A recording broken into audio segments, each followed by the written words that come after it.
Hi everyone, for today's review we'll be looking at the Transart Transmetal 2 version of Cheetor, which they call Blade Leopard. And as you can see, it has a nice artwork of TM2 Cheetor on it.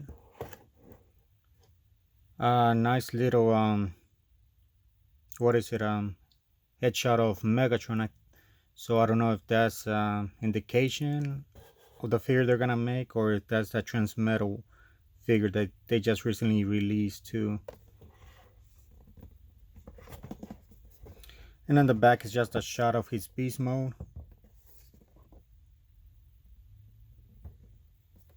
And then on the back too, on the side, it's just a shot of, I think it's Optimal Optimus.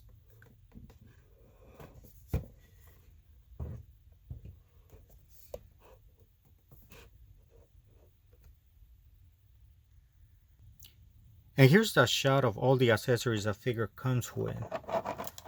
So I'm kind of disappointed that he doesn't have any additional faces. So he does come with a trading card, but I mean, I don't know how much value that brings into the figure. And I think you just scan this for the instructions.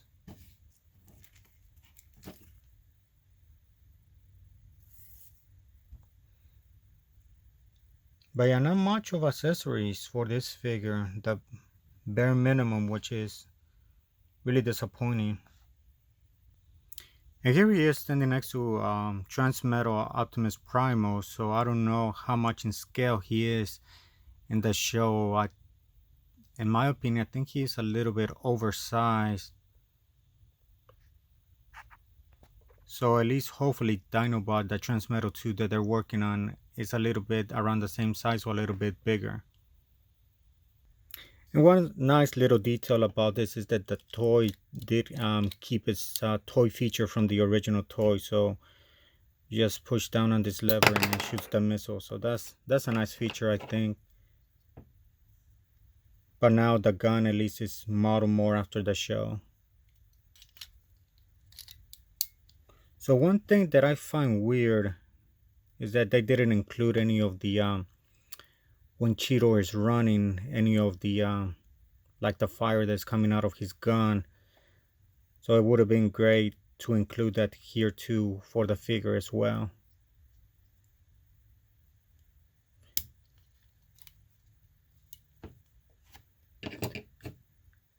And then the tail is on the it looks like there's like a wire inside, so you're able to move it around.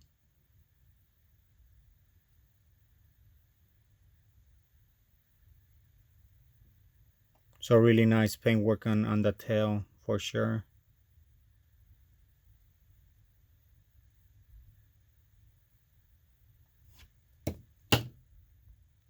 Yeah, and also on the paintwork for the figure itself, it does feel kind of light.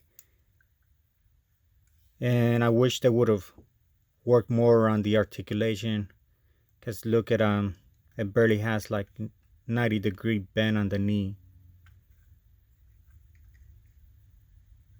The thing about this figure, he's close to $90, $100, so he feels more like an oversized leader class figure versus, in between of like a masterpiece figure. If you're familiar with this figure, so don't be expecting like masterpiece plastic on this figure or engineering. So they did include finger articulation, which is weird.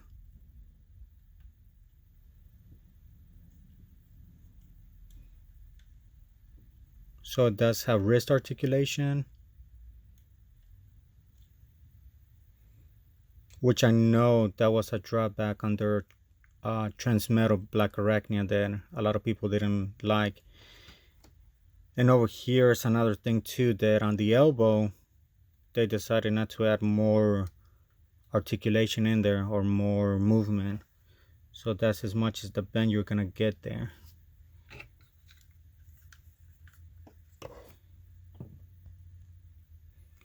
And as I mentioned before, unfortunately, you're not able, it doesn't come with any other face expressions. you're able to open his mouth, and I think there's also stickers for the eyes if you want to add them there. So here's the stickers for the eyes, but for now I won't bother with that.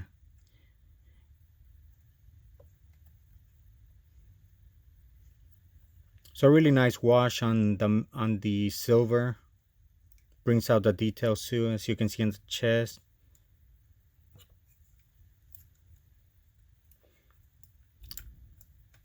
And there's rotation at the bicep.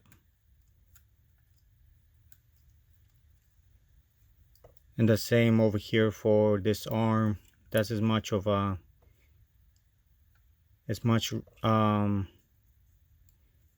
movement you're gonna get from it. So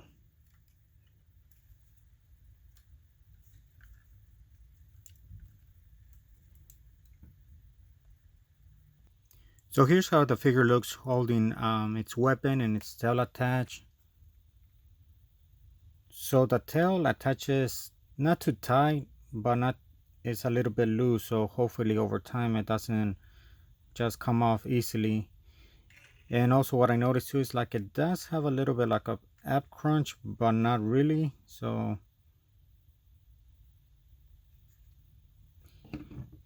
the weapon does attach great, so it doesn't fall. The thing what I notice is hopefully over time the arm, the hand, the wrist joint doesn't become loose and all of a sudden it's gonna go down like this. So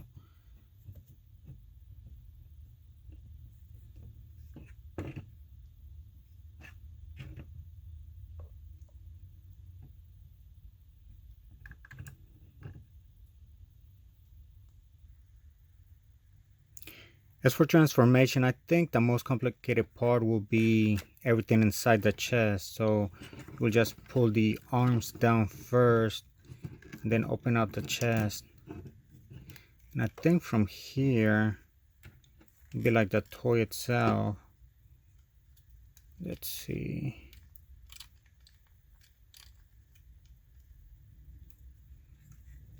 Then rotate this out. All right. Okay, so the back does open up. That way it gives us space to push out the beast mode head. And now we turn around and I guess push in the robot head. So then I guess you will move all the, the lower body all the way back. So now we're dealing with the beast mode over here. And then rotate the head. Okay, and then I guess we should be able to close out.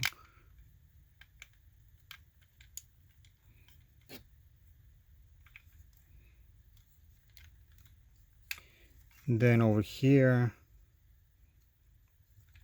move this now opposite, push it in.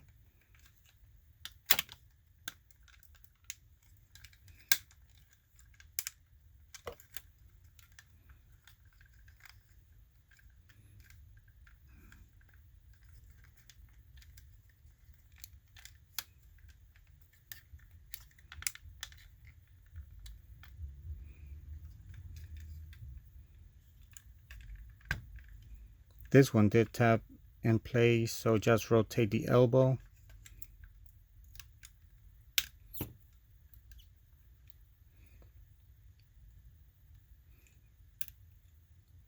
Push the thumb inside. Yeah, this one doesn't want to, this side doesn't want to tap into place, so I may just leave it as is for now.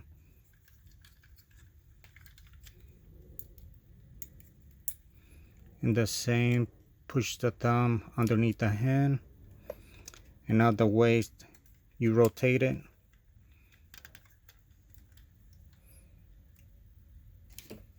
And I guess now we can attach the tail as well.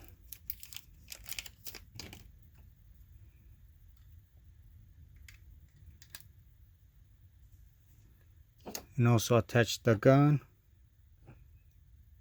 Let's see.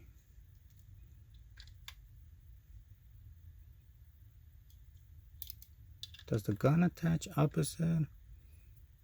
Because it should attach this way. So I was looking at the figure and I don't think it attaches from the bottom here. You just push it in place. So it's supposed to just lock there. So it does. So I was thinking it will attach like the toy version where the end of the gun here, you're supposed to attach it somewhere on the back.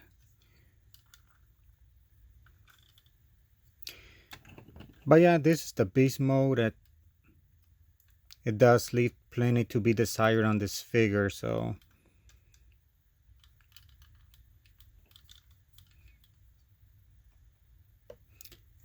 unfortunately this is the best that we have at the moment for an accurate Cheetor.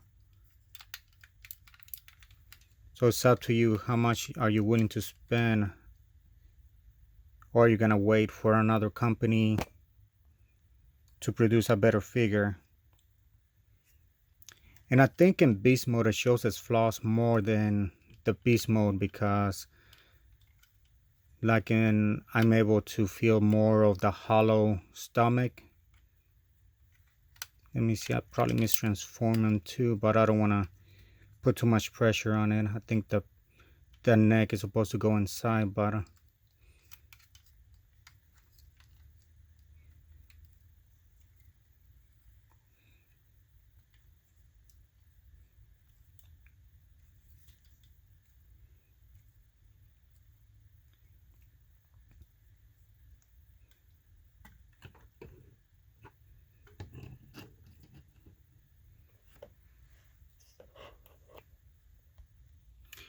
yeah, I mean, for its price, I think it's a little bit overpriced than what we're used to. Because I think when this first Optimus was released, I think he was also close to like $90, and he comes with more accessories. He feels more of he does have the feel of more like a masterpiece figure versus this Cheetor. So I hope this is not the route that Transart is going forward, where they're trying to just skip some steps. Like over here, they could have implemented plenty of engineering, like on the knees and the elbows. But it looks like they decided to take shortcuts in order to get a bigger profit. So I hope that doesn't continue, but we'll just have to see. I know that their tarantulas does look better. It has more accessories than Cheetor, and so hopefully they stop taking shortcuts. But that's not to say they won't. So it's, you either have to make the decision. Do you want an accurate Beast Wars characters at the moment, or are you willing to wait for either Takara or a third-party company to get it? So just be aware that these figures do come with their pros and cons. But let me know if you have any questions, and thank you for watching.